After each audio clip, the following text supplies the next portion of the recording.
अश्विनी, क्या कुछ अपडेट? देखिए, आज से सत्र की शुरुआत हो रही है, मानसून सत्र की। कई बड़े मुद्दे जो कि चर्चा का विषय रहेंगे। सर्वदलीय बैठक में भी चर्चा हुई है। आज सदन की कार्रवाई शुरू होगी, क्या कुछ और अपडेट?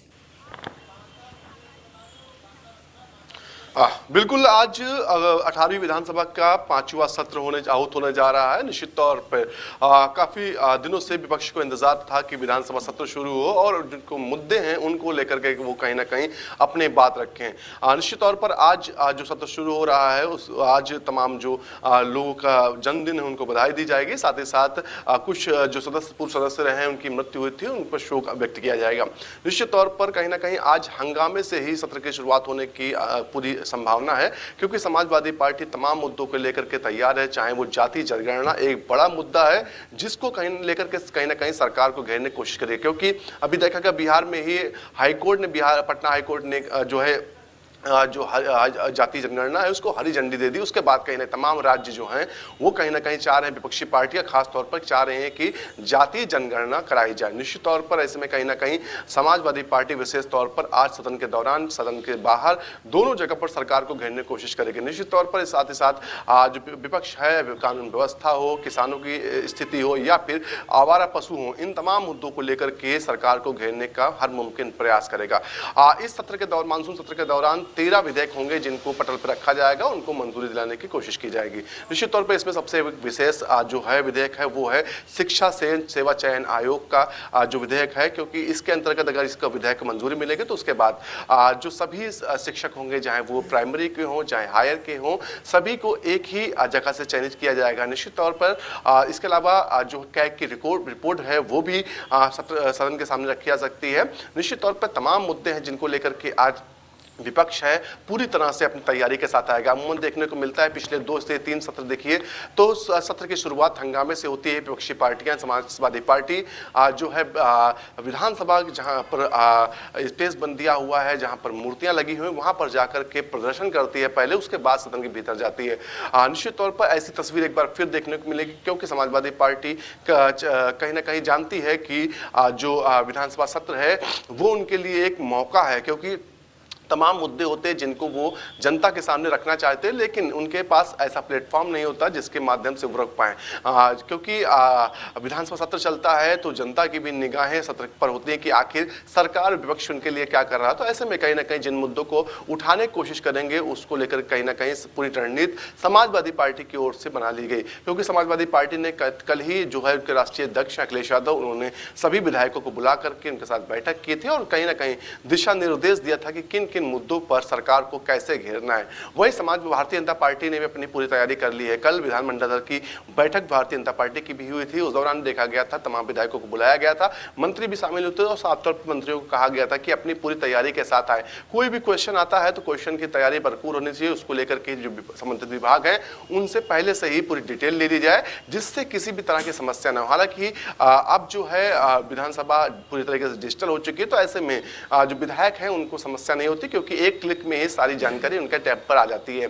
साथ ही साथ कल जब सर्वदलीय बैठक हो रही थी उस दौरान मुख्यमंत्री ने जो है एक बड़ा प्रस्ताव दिया था कि तमाम जो विधायक हैं वो पिछले जो सत्र हुए हैं उनमें बोलने को मौका उनको नहीं मिला है, जिसमें 39 विधायक ऐसे हैं जो अभी तक नहीं बोले, उनको भी इस बार मौका दिया जाए। एक बड़ी पहल है, क्योंकि इसमें से लगभग 23 भारतीय जनता पार्टी के विधायक हैं, बाकी कुछ समाजवादी पार्टी के विधायक हैं और इसमें कुछ अन्य विधायक भी शामिल हैं। तो ऐसे में सभी विधायकों को मौका देने की एक पहल मुख्यमंत्री की ओर से की गई है। कहा गया है कि सबकी विचारधारा अलग अलग होती है, सबके पास कुछ नया होता है। अगर सभी विधायक सत्र में दौरान अपनी बात रखेंगे तो निश्चित रूप नया कुछ निकल के सामने आएगा।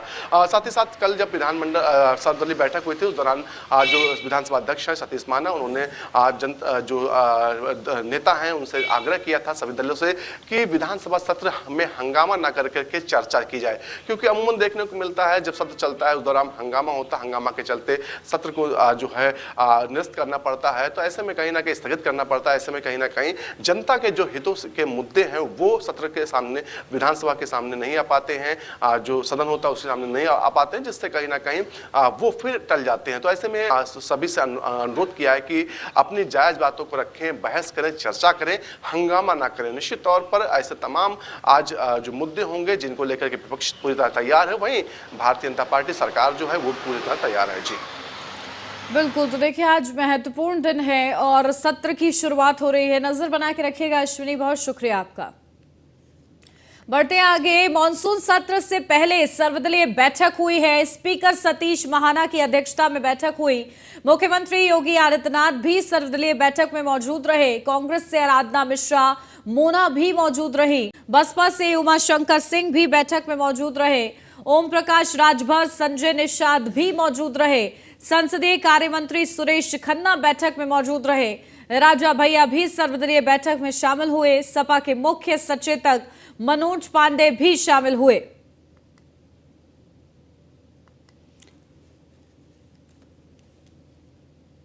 तो बड़ी बैठक, और इस बड़ी बैठक में कई बड़े चेहरों ने हिस्सा लिया। सर्वदलीय बैठक में चर्चा की गई क्योंकि आज से सत्र की शुरुआत हो रही है और इस शुरुआत से पहले सभी का सहयोग लिया गया, विपक्ष का भी सहयोग लिया गया ताकि संसद की जो कार्रवाई है वो जनहित के मुद्दों पर आधारित रहे, क्योंकि 13 विधेयक जो कि पटल पर रखने हैं उन पर चर्चा हो पाए बारीकी से। और सहयोग की अपील इसलिए भी की गई है ताकि हंगामे की भेंट ना चढ़े सदन। मॉनसून सत्र से पहले हुई सर्वदलीय बैठक में सुबह सपा अध्यक्ष ओम प्रकाश राजभर ने कई महत्वपूर्ण बातें कही हैं। क्या है वो, आपको सुनवाते हैं।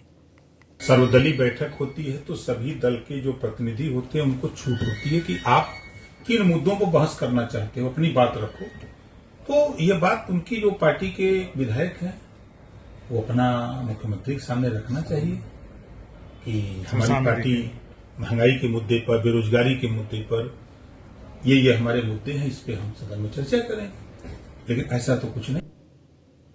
मॉनसून सत्र से पहले हुई सर्वदलीय बैठक में कैबिनेट मंत्री संजय निषाद ने महत्वपूर्ण बात कही है। आपको सुनवाते हैं क्या कुछ कहा है। विधानसभा अध्यक्ष को भी धन्यवाद दिया। आज एक नया परंपरा है कि सभी सदस्यों को, महिलाओं को, युवाओं को बोलने का जो अवसर दिया है उसके लिए उन्हें धन्यवाद दिया गया। आगामी जो सत्र हमारा है जो कल से चलेगा उसमें जो किसानों के जो सूखा और बाढ़ से प्रभाव है उस पर चर्चा जरूर होगी कि किस तरीके से इससे हम उनकी मदद कर सकें। और सभी दलों ने सहमति दर्ज की विधानसभा ठीक से आगे चलना चाहिए। और विधानसभा में जो आज रैली का उद्घाटन हुआ उसमें जो बाहर के बच्चे हैं या यूनिवर्सिटी पढ़ने वाले उनको भी अवसर भी विधानसभा में दिया और सभी दलों ने सहमति दर्ज की ठीक से चले और जनता पर चर्चा माननीय विधानसभा अध्यक्ष को भी धन्यवाद दिया। आज एक नया परंपरा है कि सभी सदस्यों को, महिलाओं को, युवाओं को बोलने का जो अवसर दिया है उसके लिए उन्हें धन्यवाद दिया गया। आगामी जो सत्र हमारा है जो कल से चलेगा। मॉनसून सत्र से पहले सर्वदलीय बैठक हुई। बैठक में डिप्टी सीएम केशव प्रसाद मौर्य ने भी कई महत्वपूर्ण बातें कही हैं। क्या कुछ कहा, आपको सुनवाते हैं। जनता ने ये फैसला पहले ही कर भी लिया है, ठान भी लिया है। कहीं किसी प्रकार का कहीं मुझको संशय दिखाई नहीं दे रहा है, क्योंकि मैं भी जमीन से जुड़ा हुआ व्यक्ति हूँ, गरीब किसान मजदूर से जुड़ा हुआ व्यक्ति हूँ। और जो हवा में तैर रहे हैं और वहाँ 24 के लिए जब वोटों की गिनती होगी तो हवा में ही तैरते हैं। बीजेपी तो सबका साथ सबका विकास, यह शब्द ही अपने आप में है कि कोई छूटने ना पाए, कोई रूटने ना पाए, यह लक्ष्य लेकर के ही तो हम लोग काम कर रहे हैं। आज से यूपी विधानसभा का मॉनसून सत्र चालू हो रहा है, जिसको लेकर आज विधानसभा अध्यक्ष सतीश महाना की अध्यक्षता में सर्वदलीय बैठक हुई, जिसको लेकर कांग्रेस प्रवक्ता अंशु अवस्थी ने कहा कि भाजपा की उत्तर प्रदेश की आदित्यनाथ सरकार में दलितों पर अत्याचार बढ़ गया है। विधानसभा में युवाओं की बेरोजगारी पर बात होनी चाहिए। विधानसभा सत्र में जनता के मुद्दों पर बात हो, युवाओं की बेरोजगारी पर बात हो, महंगाई पर बात हो, प्रदेश में जो दलितों पर अत्याचार हो रहा, ब्राह्मणों को निशाना बनाकर मारा जा रहा, उन विषयों पर चर्चा हो। सरकार लोकतांत्रिक जो प्रक्रिया है उस मर्यादा का पालन करे, लेकिन बहुत कम उम्मीद है, क्योंकि आज वो लोग सत्ता में जो दिन रात लोकतंत्र को कमजोर करना चाहते हैं, लोगों को आवाज उठाने पर उनको जेल भेजते हैं, तो ऐसे लोगों से उम्मीदें कम। विधानमंडल दल की बैठक में शामिल होने के लिए कौशाम्बी से चायल की विधायक पूजा पाल पार्टी कार्यालय पहुंची। बीजेपी ज्वाइन करने के सवाल पर पूजा पाल बोली कि वे समाजवादी पार्टी में ही हैं और सपा में ही रहेंगी। कल विधानसभा चलने वाली है, तो इसी के लिए पहले एक बैठक होती है राष्ट्रीय। अरे थोड़ा नीचे कर दो। वही मीटिंग है। मैम कई जगह खबर आ रही थी कि आप बीजेपी के लिए आप शामिल होने वाले। नहीं ऐसी कोई बात मैम क्या दिल्ली भी गई थी आप, कुछ नेताओं से नहीं, मुलाकात नहीं, हुई है? आप खुद ही पता लगाइए, आप लोग से कौन बच सकता है। आप समाजवादी पार्टी का हिस्सा ही रहेंगी?